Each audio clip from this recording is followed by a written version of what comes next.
আজি সিতু বৰুৱা নামৰ উজনি অসমৰ এগৰাকী ব্যক্তিয়ে কোনবা সংগঠন কৰে তেওঁ এইগৰাকী ব্যক্তিয়ে দেখিছো কিছুমান কথা কৈছে যেনেকে মিয়াই অসমখন লেতেৰা কৰি পেলাইছে মিয়াৰ চুলা খুলি চালে পিঠিত কটা তাৰৰ দাগ ওলাব ইয়াৰ দ্বাৰা সিতু বৰুৱাই অসমৰ মিয়া মুছলমানসকলক কি ক'ব বিচাৰিছে সিতু বৰুৱাই মিয়া মুছলমানসকলক অপমান কৰিছে এই কথাৰ দ্বাৰা মই প্ৰথমে কৈছো যে সিতু বৰুৱা ডাঙৰীয়াই মিয়া মুছলমানসকলৰ ওচৰত ক্ষমা খুজিব লাগে কাৰণ অসমত এজনো মিয়া মুছলমান বাংলাদেশী নাই যদি অসমত মিয়া মুছলমান বাংলাদেশী আছে চৰকাৰে কিয় খেদা নাই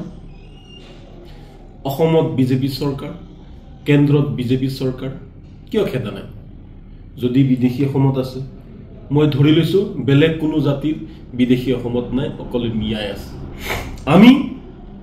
নেমসু বা বিভিন্ন সংখ্যালঘু দল সংগঠনে সদায় বাংলাদেশীৰ বিৰুদ্ধে মাত মাতি আহিছো কথা কৈ আহিছো আৰু বাংলাদেশী যদি চৰকাৰে খেদে আমি তাক সমৰ্থন জনাম আৰু সহায়ও কৰিম কিন্তু সিতু বৰুৱাহঁতৰ নিচিনা মানুহে কিয় মিয়া জাতিটোক আজি তুচ্ছ তাচ্ছিল্য কৰিলে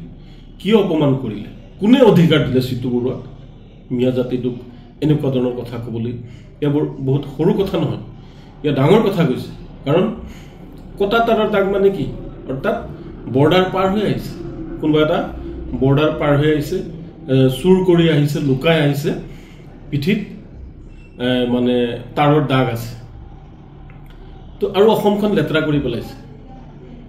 মিয়াই অসম লেতেৰা কৰা নাই আপোনালোকৰ দৰে বহু ভদ্ৰ আৰু ডাঙৰ মানুহৰ অট্টালিকা মিয়াই সাজিছে পেছা পায়খানা কৰা ঘৰসমূহ বহু ঘৰ মিয়াই সাজিছে আপোনালোকে খোৱা শাক পাচলি বহু মিয়াই উৎপন্ন কৰিছে মিয়াৰ ল'ৰা ছোৱালী এতিয়া বিদ্যালয় অসমীয়া মাধ্যমৰ বিদ্যালয়ত পঢ়িছে আপোনালোকৰ দৰে কিছুমান বহু নেতাৰ ল'ৰা ছোৱালী এতিয়া ডাঙৰ ডাঙৰ ইংৰাজী মাধ্যমৰ বিদ্যালয়ত পঢ়ে আপোনাক মই সংখ্যালঘু অঞ্চলত ভ্ৰমণ কৰিবলৈ অনুৰোধ জনাইছো আপুনি চৰ অঞ্চলত যাক আৰু সংখ্যালঘু অধ্যুষিত অঞ্চলবিলাকত যাক গৈ দেখিব অকল অসমীয়া মাধ্যমৰ বিদ্যালয় গঢ় লৈ উঠিছে আৰু তাতে মিয়াৰ সতি সন্ততিয়ে লিখা পঢ়া কৰিছে গতিকে এনেকুৱা ধৰণৰ কথা ক'ব নালাগে যি কথাৰ দ্বাৰা কোনোবা এটা জাতি জনগোষ্ঠীৰ অপমান কৰা হয় এনেকুৱা অপমানবোধ কথা ক'ব নালাগে সদায় ভদ্ৰ ভাষাৰে ভদ্ৰ কথা ক'ব লাগে আপোনালোকৰ দৰে নেতাই যিমানেই মিয়াৰ বিৰুদ্ধে অপপ্ৰচাৰ কৰিব অভদ্ৰ কথা ক'ব মিয়া কিন্তু সিমানেই ওপৰলৈ উঠি যাব সিমানেই মিয়াৰ হাত মজবুত হ'ব মিয়াৰ ল'ৰা ছোৱালী উচ্চ শিক্ষিত হ'ব IPS হ'ব APS হ'ব IAS হ'ব DCSP হ'ব মিয়াৰ ল'ৰা ছোৱালী বৈজ্ঞানিক হ'ব মিয়াৰ ল'ৰা ছোৱালীয়ে অসমক প্ৰতিনিধিত্ব কৰি ভাৰতক প্ৰতিনিধিত্ব কৰি ডাঙৰ খেলুৱৈ হ'ব বহিৰাষ্ট্ৰত বিদেশত বিভিন্ন ডাঙৰ ডাঙৰ দেশত মিয়াৰ ল'ৰা ছোৱালীয়ে চাকৰি কৰিব গতিকে এইবিলাক লাগি থাকি লাভ নাই সমিল মিলেৰে কাম কৰিবলৈ শিকক আপোনালোকৰ কথা জানো নহয় কিছুদিন পূৰ্বে উজনিত আপোনালোকে মিয়াক উজনিৰ পৰা খেদি দিছিল অত্যাচাৰ কৰিছিল মিয়াক ইটা ভাটাৰ শ্ৰমিকসকলক আপোনালোকে খেদি দিছিল তাৰ পিছত আমি দেখিবলৈ পাইছো সংবাদ মাধ্যমৰ জৰিয়তে সামাজিক মাধ্যমত আপোনালোকে হেনো ইটা ভাটাৰ কিছুমান মালিকৰ সৈতে বহিছিল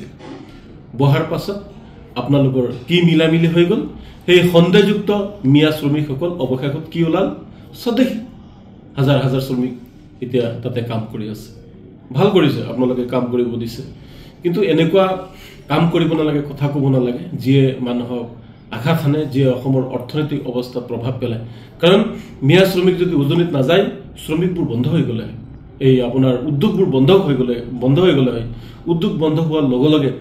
সেই মালিকসকল কিমান কষ্টত পৰিব লাগিলে হয় আৰু সেই ইটা ভাটা সময়ত ইটা যদি উৎপন্ন নহ'লে হয় মানুহ ঘৰ বনোৱা চৰকাৰী কাম কাজ কৰাটো বহু অসুবিধাৰ সৃষ্টি হ'লে হয় গতিকে মই পুনৰ কৈছো যে সিতু বৰুৱাই মিয়াৰ ওচৰত ক্ষমা খুজিব লাগে